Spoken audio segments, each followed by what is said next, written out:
What's up guys, it's the Richards twins. In today's video, we're gonna share with you guys our experience of going up to Kenai, Alaska, working in a fish cannery after graduating high school so that we can make money to pay for college, and really what that whole experience taught us about making money, hourly wage jobs, and our true worth. Let's get to it.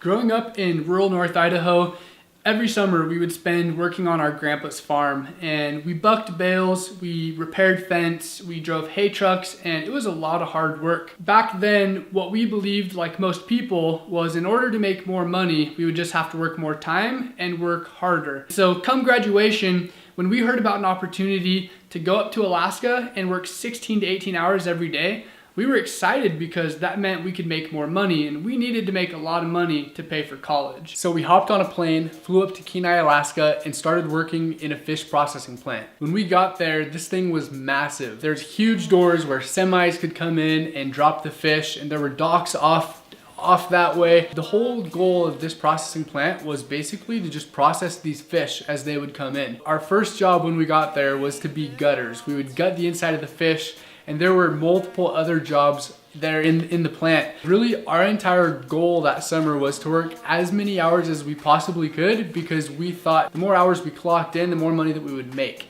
And so that's what we did. A normal day would go from about 7 until 7, then we'd have dinner from 7 to 8, but that wasn't enough hours for us. We felt like we just needed to put in more hours so we could make more money. So after dinner, we would come back down to the plant and clean the plant. As you can imagine, processing thousands of fish isn't that pretty. There were guts, there's blood everywhere, all over the walls, all over the equipment. And so we would take these massive squeegees, we'd squeegee the guts off the floor into these drains, we'd hose off the walls, we'd hose off all the equipment.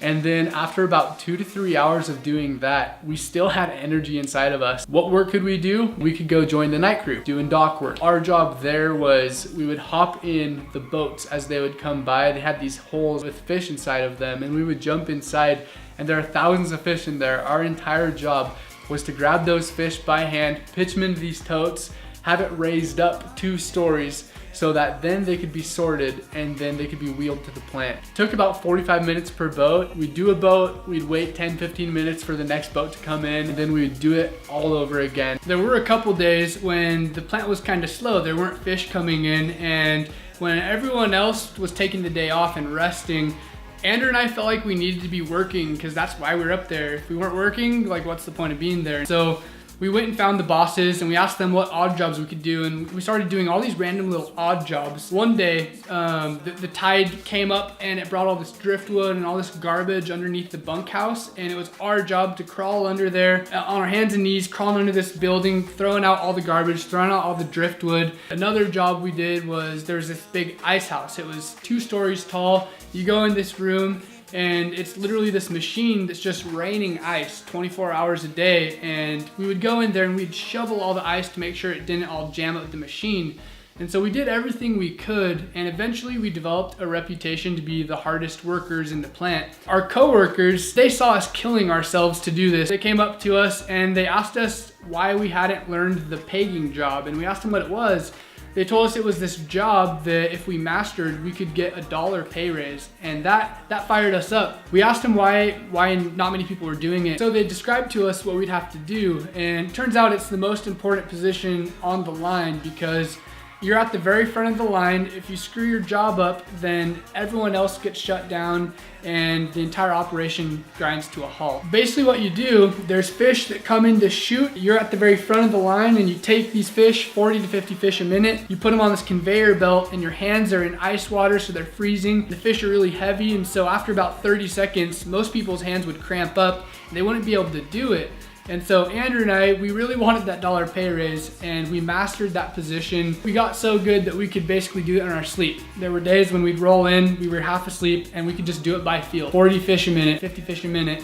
and that went on for 12 hours a day. We got to a point where we felt like we had that position mastered and it was time to go talk to the bosses about our pay raise. So we approached our boss and we just told him that, hey, we've talked to the coworkers, or the coworkers have come to us and they've told us that if we master the pegging job that we can get $1 pay raise. Is that true? Can we get that? And you wanna know what he said to us? We completely got cussed out. He took it that we were complaining about our job and that we weren't grateful for the work that we were doing. So he totally freaked out on us and told us to get back to work, otherwise we wouldn't have a job. And so we said, okay, we got back to work. And then after about 15 minutes of pegging the fish, just like we were supposed to do, the main boss, his name was Popcan, he came up, he stood right behind us, and he started bitching us out way harder than our other boss had done. And so at that point, we felt like grabbing fish and freaking slapping Popcan in the face as hard as we could. That was so crappy, to be literally busting our ass day in, day out, and to master the hardest job and just not feel appreciated. We felt like our efforts went unnoticed and that we just weren't valued.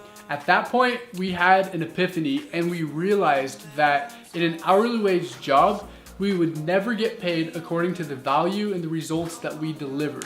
Instead, we would only get paid based on the hours that we clocked in.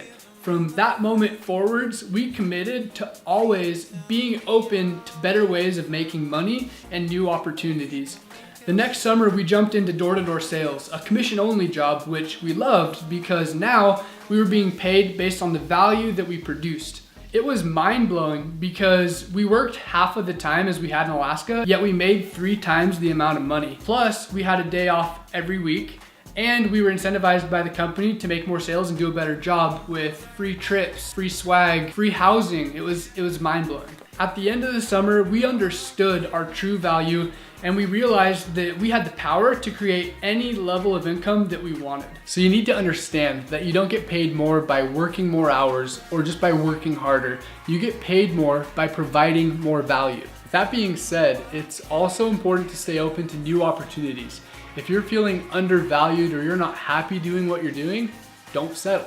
So that wraps it up for this video. Now we want to hear from you. We want you to comment down below the time in your life when you understood what your worth was. Maybe it was a situation similar to ours, a negative situation that you were able to grow from, or perhaps it's totally different. Whatever it is, it's important for you to share your story because your story can inspire and motivate other people to make a positive change in their life. All right, thanks guys. See you on the next one. Deuces.